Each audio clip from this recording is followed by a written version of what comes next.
Hi, I'm Richard Ashworth, and I'm here to talk about the horse, the Chinese celestial animal, the horse. Now, if you reckon you're a horse, it's probably because you were born like Paul McCartney in 1942, or in 1954, in 1966, like David Cameron, 1978, 1990, or 2002. Whether that's right or not depends on when you reckon the year to start. There are several calculations of that. I'm teaching this all the time, and that's one of the details that will come up. I teach via Zoom, one-to-one, by mutual arrangement. And I'm also obviously drafting Barzis all the time.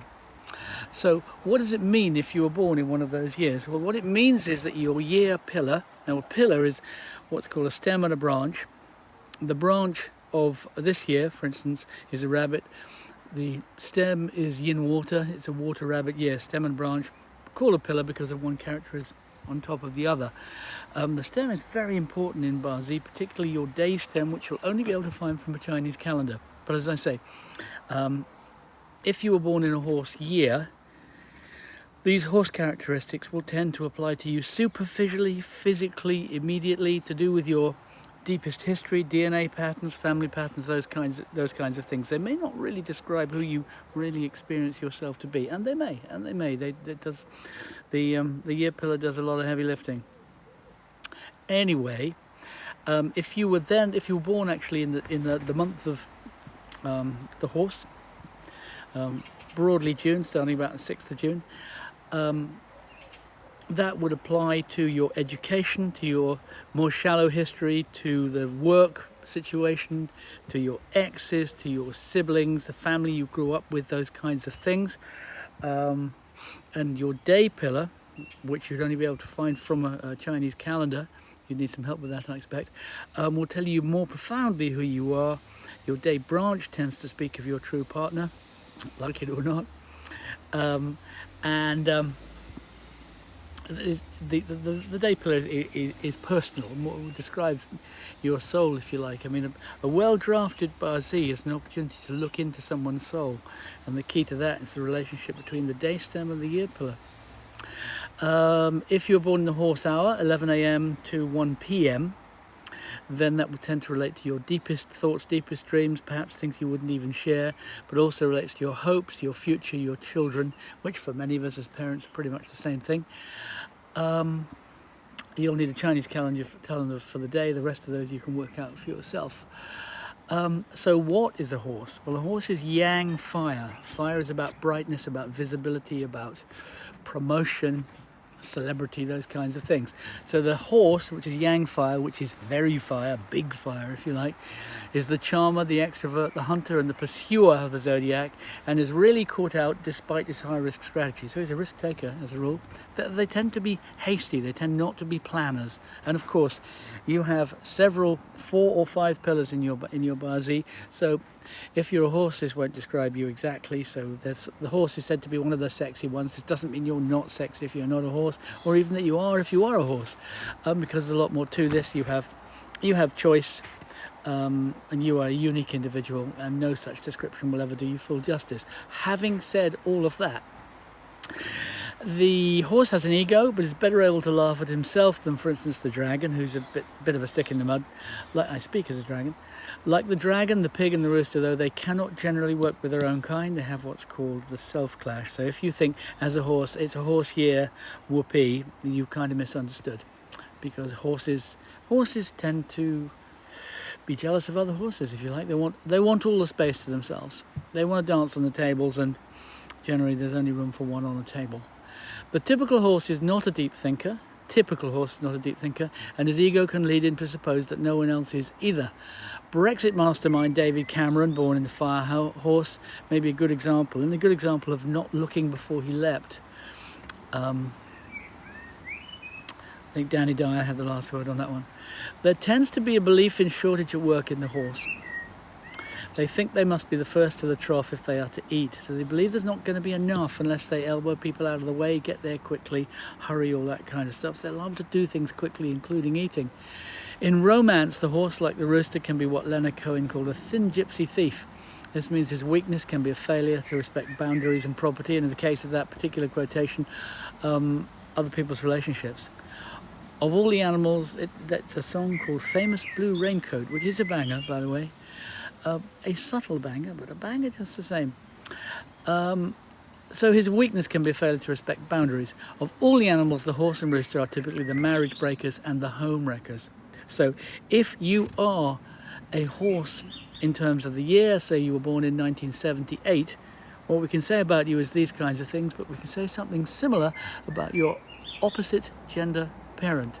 So a horse woman will have a father who is, kind of adventurous as well.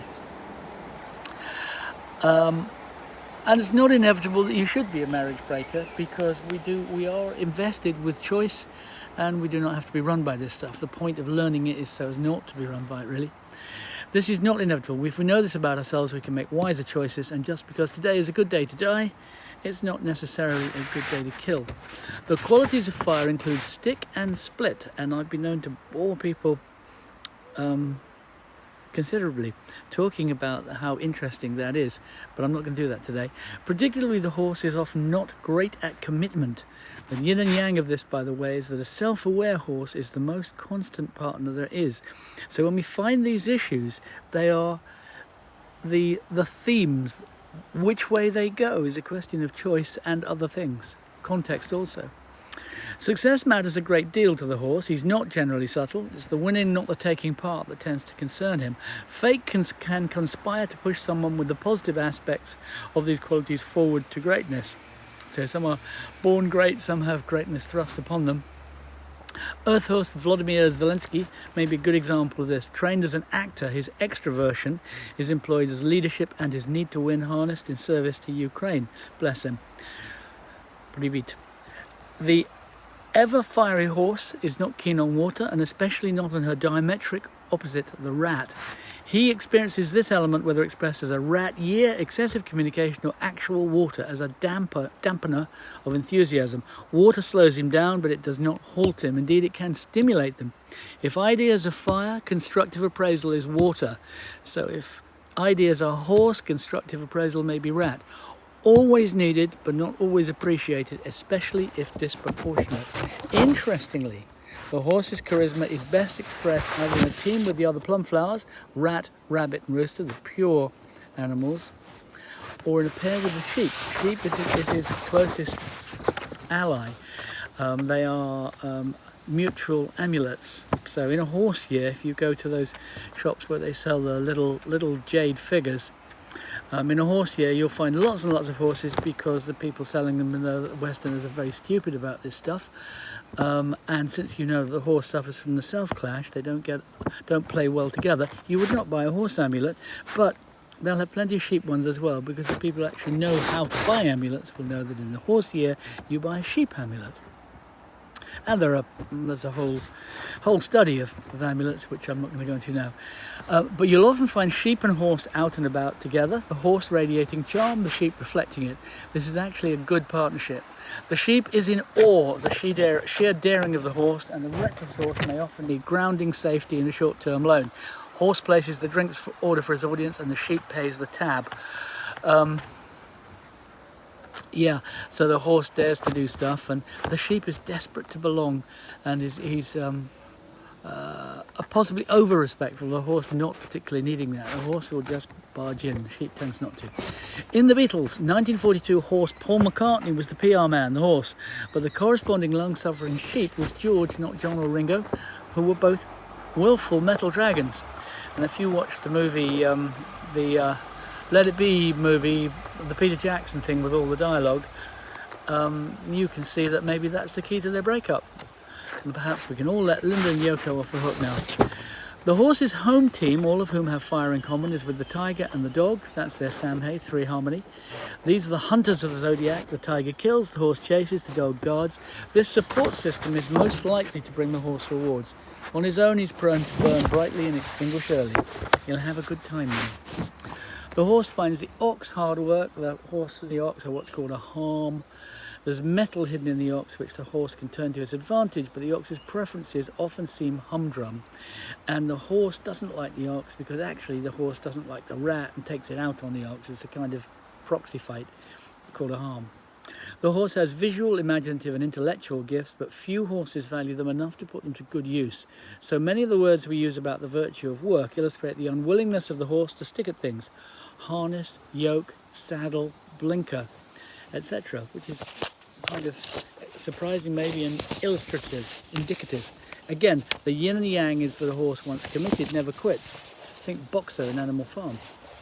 A horse who works with a snake may achieve greatness because the snake understands the horse just as she understands the dragon. She's between the two. The snake is smart enough not to compete.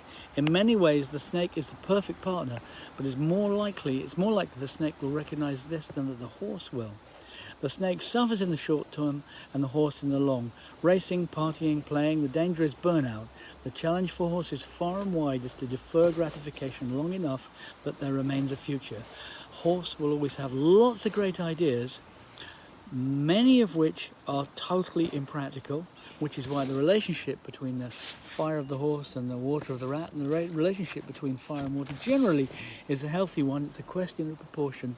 Good ideas need a certain amount of moderation, but do not need to be drowned. So, that's the horse.